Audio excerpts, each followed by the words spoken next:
Thank you very much, and thank you to your viewers. Yes, as the South African National Roads Agency, we have sort of made plans to invest more than 3 billion rand on our infrastructure projects within the province of Mpumalanga. This relates to the importance of improving road safety. So from our perspective, it's to ensure that we invest in the infrastructure that the traveling public uses as far as roads are concerned. So we've got a couple of projects that we have planned for upgrades. In Mpumalanga, we've got 3 districts, Shanzeni, Nkangala, and Khabsibande. The first and the most important projects that we have in Mpumalanga, which is our flagship project in this region, is the Mloto road upgrade. The Mloto road alone, we have an estimate of plus or minus 2 billion rand that we're going to spend within the province of Mpumalanga. And of course, we've got other flagship projects that we have planned, if I may say, the N2 between Emelo, going through Mkondo all the way down to the border with KZN. We've got another planned upgrade on the R40 between Hazyview going up to Bushbuckridge, just north of Bushbuckridge. So these are some of the few major upgrade projects that we have in the province, just to ensure that our infrastructure is in good shape. Yeah. We also know that typically some of the contractors themselves might actually be heading on holiday as we approach the festive season, which will have a bearing on how quickly you can get these projects done. Yes. Okay, so some of the projects are already ongoing. But of course, we have what we call routine road maintenance projects. All our network nationally are covered by these maintenance projects. So over the festive period, these maintenance projects make sure that in case potholes do develop on some of the pockets of our network, they come in and ensure that they close those potholes. We've got a standing instruction to all our service providers who are doing maintenance on our behalf that if a pothole is detected, it must be fixed at least within 48 hours. So we are ensuring that at least we're keeping the what you call the tar, the black top, safe from endangering the motorists. Earlier this year, we saw reports of, call it, extortion mafias. That's the term that was actually being used within the construction industry. Essentially, some contractors holding certain officials and entities hostage, for lack of a better term, threatening all kinds of violence if they're not given certain contracts to be able to carry out things like maintenance work along the country's major routes and many other public sites. Is that a problem at all that you're facing as SANRAL as you embark on these projects? Yeah, in some of our projects, yes, we do encounter such problems. What we have done since 2017, SANRAL came up with their new strategy, which is called Horizon 2030 strategy. Part of that strategy, there is a pillar that we call stakeholder engagement, because we saw that there's frustration on the ground and communities feel frustrated that maybe they're not able to make it into our procurement space. So you will find that there's a lot of site disruptions and threats and all that.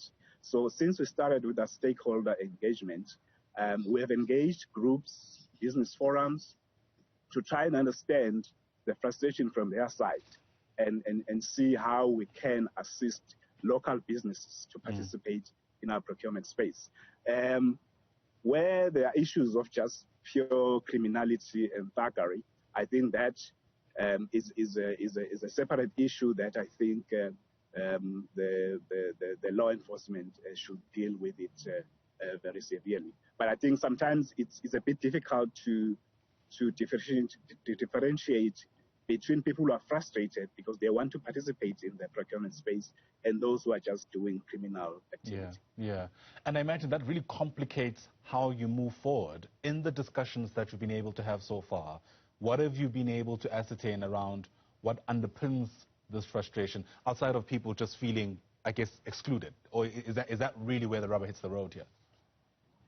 Yeah, it's time we engage with communities.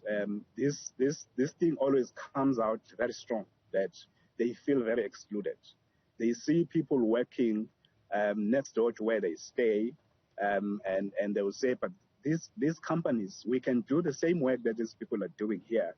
Why do you bring someone from far off to come and work here, whereas we have the same skill that we can be able to utilize in your projects? So we have come with interventions in terms of our procurement process to see how we accommodate local businesses, the way we structure our tender documents and so on, to make sure that they do participate in our projects. There's obviously a lot of money at stake, and I guess that's why this aspect of the story is so important. Do you envision a situation where you might need assistance in the form of law enforcement being on the site with some of the contractors so that you can see to an end to these very important projects?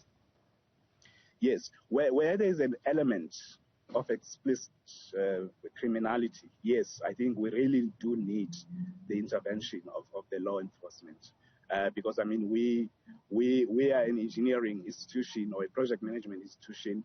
We don't have the capacity to deal with law enforcement issues. So when we have engaged our stakeholders, but then there's just this element of criminality, I think there I can say that we do need intervention from the law enforcement units. Sure.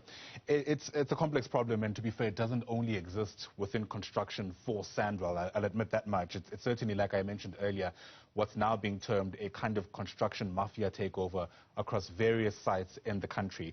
Let's step away from that and speak road safety if we can. Festive season, of course, a lot of concern around people sadly losing their lives. Less than 24 hours ago, we've heard of 6 people having died in a road in Mpumalanga. Help us place what's at stake when we think of road safety specifically in that province. Yeah. Road safety is a very important aspect of our South African context, bearing in mind, how many people die each year from road accidents. So from our perspective, I think, first of all, we'd like to encourage all the road users to make sure that when they begin their travels across the country, that they ensure that they adhere to road safety rules and regulations. And then, as I've said, from our part, we try by all means to make sure that the infrastructure, the road infrastructure that we provide is safe and reliable. And because we are in a rainy season now, and it was raining very hard last week and early this week. So you'll find that in some pockets of our network, we may have the issue of potholes developing. But as I've said, we've got these maintenance teams on standby to make sure that when potholes do develop, they are closed and fixed. So we would like to encourage all the road users in Mpumalanga and everywhere to make sure that they adhere to the rules of the road. Madoda Mthembu is the operations manager for SANRAL's northern region. Madoda, once again, thanks very much indeed for your time.